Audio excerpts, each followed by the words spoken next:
Bueno. Aquí estamos una vez más para poder descifrar las condiciones y características de este circuito que ya hemos ido trabajando en él. Lógico, quiero ser y enfatizar lo siguiente. Cuando resolvimos inicialmente el circuito, esta resistencia no estaba contemplada. Y resolvimos el circuito y dimos la solución al respecto. Yo comenté o pude haber dicho, pero bueno, vamos a ver lo que yo comenté, que este ejercicio lo íbamos a demostrar desde el punto de vista experimental. Y aquí esto nos une para hacer esta acción. Lógico, planteando esta situación, sí, yo pude haber mencionado o preguntado, que no lo hice por cuestiones de tiempo y cuestiones de planteamientos de los circuitos. Yo pude haber mencionado que de acuerdo a la solución que le dimos, qué elementos nos faltaba en el circuito para tener esa respuesta. Ese era el motivo, ¿sí?, por el cual yo me inicié preguntando ahora al suscriptor estas situaciones, porque yo desde el punto de vista personal, yo me gusta tratar directamente con los alumnos, con los muchachos, haciendo preguntas y cuestionamientos al hecho de los circuitos. Aquí no se puede realizar ese tipo de situaciones.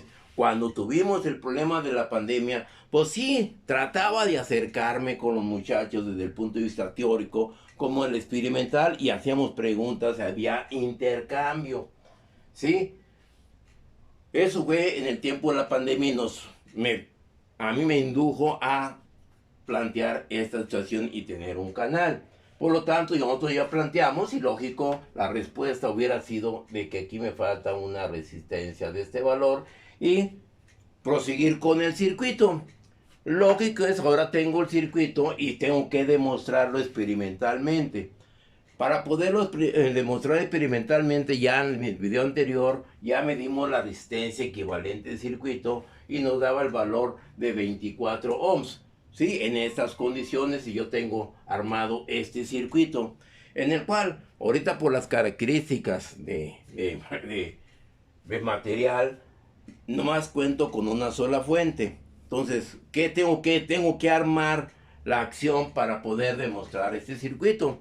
Bueno, como solo tengo una sola fuente, tengo este circuito equivalente de este tipo cubo, en el cual, ¿qué es lo que sucede? Me voy a proceder a utilizar otro medio, otro análisis para demostrar el circuito. Por lo tanto, ¿qué es lo que sucede? Yo tengo el circuito equivalente, en el cual ahora voy a hacer lo siguiente, voy a utilizar la superposición, porque solo tengo una fuente. Entonces, ¿qué es lo que sucede? Activo la fuente de 60 y la de 60 y la de 100 la voy a poner en circuito puente, y al resultado de esto voy a tener que la corriente total del circuito equivalente, cuando aplico la de 60, voy a tener una corriente de 1.757 amperes. La corriente en la de 24, la corriente que voy a tener aquí en la 24, va a ser de 1.19 amperes.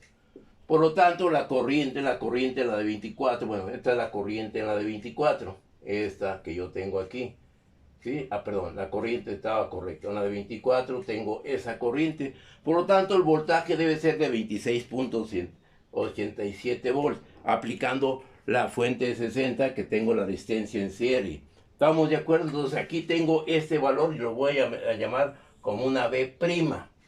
Ese valor de esa B' lo voy a demostrar ahora desde el punto de vista experimental. Y ya tenemos armado el circuito, única y sencillamente vamos a aplicar la tensión y a tomar las lecturas. Aquí estamos una vez más. Aquí tengo armado mi circuito, mi prototipo, mi Armando Volts, en el cual tengo la resistencia de 200, la de 100, la de 75 y la 75 en paralelo, como lo hicimos en el video anterior, y obtuvimos el valor de la resistencia equivalente total. Ahora, ¿qué es lo que sucede? Yo tengo la fuente, ¿sí?, conectada a la resistencia de a la resistencia de 20 ohms y voy a aplicarle ¿cuánto? 60 volts. Tengo armado el circuito, tengo mi voltmetro que me va a dar la tensión de 60 volts y la lectura en la resistencia de 24, la tensión de la 24. Entonces procedemos. Cerramos nuestra fuente, alimentamos y empiezo a variar la tensión. ¿Qué es lo que va a suceder con la tensión? Empiecen aquí, empieza a aumentar nuestra tensión. La estoy aumentando y empieza a aumentar nuestra tensión. Perdón, aquí tuvimos una pequeña... Se zafó este conductor, ahorita lo checamos. Retomando la conexión de cable que se nos zafó, empiezo a variar la tensión y observen, la tensión aquí es de 30 volts y tengo aquí una tensión en la resistencia de 24 de 13. Si lo alcanzan a observar, sigo aumentando, tengo 41, sigo aumentando la tensión aquí, tengo 49, 54, 57 y estoy llegando a los 60.8.7 y tengo un voltaje, observemos el voltaje que yo tengo en la resistencia de 24, que yo le llamaría un voltaje B', ¿sí? De 27.1. Tengo el voltaje medido de 27.1, ¿sí? Y voy a desenergizar mi fuente y vamos a tenerlo. Bueno, ahora vamos a compararlo con el voltaje primo que calculamos nosotros. Un voltaje primo aquí de 24, pero este es un voltaje ahora medido. Esta es una tensión medida de 24, que es la B', que esta es la medida que obtuvimos nosotros 27.1 volt. Y observemos pues la pequeña diferencia de acuerdo a la tolerancia a las resistencias. Y yo estoy comprobando ese voltaje de 27.1. ¿Estamos de acuerdo? Estamos hasta ahí en lo correcto. Ahora vamos a plantear lo siguiente. Ahora vamos a activar la fuente de 100 y desactivamos la fuente de 60 volts.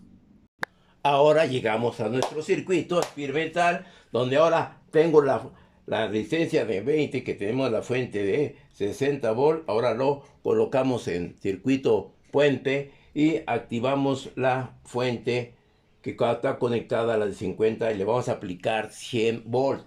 ¿Cuál sería el voltaje esperado? Al aplicar los 100 volts, de acuerdo a las características de nuestro cálculo que nosotros hicimos por acá, deberemos tener una tensión de 17.9. ¿Estamos de acuerdo? Ahí lo tenemos. Por lo tanto, ahora nos vamos al circuito a demostrar esas características. Por lo tanto, ¿qué es lo que sucede? Llegamos al circuito, tenemos nuestro Armando Volt, nuestra fuente, y vamos a energizamos nuestra fuente y variamos la tensión. Tengo un voltaje muy pequeño, comienzo a aumentar, tengo 10, 14, ¿sí? 32, ¿y qué es lo que está pasando? Aquí se me está aumentando la tensión, tengo 50, y le voy a dar los 100 volts, nada más se lo voy a hacer una característica más apresurada por las características de la resistencia que ya vimos, las condiciones de tensión que puede soportar, y ahí le estoy aplicando los 100 volts, y tengo una tensión, en la resistencia de 24 de 17.4, 17, y aquí está, no me van a dejar mentir, empiezo a bajar la tensión, y baja la tensión de la fuente. Por lo tanto, al aplicarle los 100 volts, estamos teniendo una lectura de 17, ahí tengo los 100 volts, 17.2, el voltaje que nos está dando. Por lo tanto, regresamos a nuestro circuito teórico, y ¿qué es lo que va a suceder?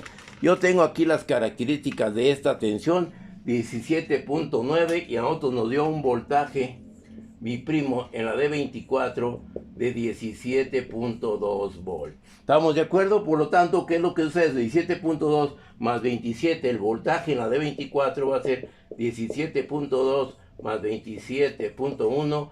El voltaje en la D24 debe ser 1, 3, 7 y 7, 14. Sí, 1, y nos debe dar 30 y 44.3. Aproximadamente lo que teníamos nosotros por acá, o sea, lo que teníamos por acá, que teníamos el valor que teníamos que demostrar, y queda aquí demostrado con este ejercicio. Vean ustedes nada más qué tan benévolo es la el análisis de los circuitos, porque nosotros lo podemos demostrar experimentalmente, prácticamente, no usando un software. El software lo hace todo la computadora. Hay ingenieros que no saben ni utilizar unas pinzas de electricista, no saben cortar un tubo, no saben hacer una cuerda, no saben ni cómo va la sigueta en el arco, no la saben ni colocar. Desgraciadamente muchos con la pandemia ni a laboratorios pisaron. Entonces veamos hasta dónde va nuestra enseñanza desde este punto, confiándonos con las nuevas tecnologías. Sí, son buenas, magníficas, sí, pero desde el punto de vista real como ingeniero tenemos que saber aplaudir y saber meter las manos. ¿Estamos de acuerdo? Ahí está demostrado y esperemos que el ingeniero Álvarez ahora sí vamos a demostrar también uno de los circuitos que él me recomendó, el tipo esfera. Ya lo tengo planteado, ya lo tengo que hacer una estructura tipo esfera para armar el circuito. Pero a mí me gusta demostrar la realidad teórica con la realidad experimental. Y ahí tenemos, por eso ustedes pueden observar, pues aquí tratamos de tener los elementos más apropiados para poder llegar a un experimento. Y aparte de esto, pues me dedico a hacer mis proyectos y mis trabajos de instalaciones eléctricas. Aquí tengo también pues, mis computadora y tengo mis acciones para poder demostrarlo. Pero bueno, muchas gracias y seguiremos en contacto. Hasta luego, cualquier comentario, estamos a disponibilidad. Acuérdense, dejé un ejercicio por ahí. Esperemos me lo hagan llegar los comentarios y sus planteamientos y soluciones. Ahora mi manera de proceder va a ser eso. Yo armo un circuito, dejo 2, 3 circuitos con sus posibles soluciones, aunque algunas van a tener una pequeña jiribilla para demostrar que no es la respuesta correcta, pero ustedes las deben de demostrar. Esperemos no fastidiarlos, esperemos no confundirlos, pero la realidad del hecho, el que quiera aprender, aquí estamos. Bueno, muchas gracias y nos estamos viendo. Hasta la próxima.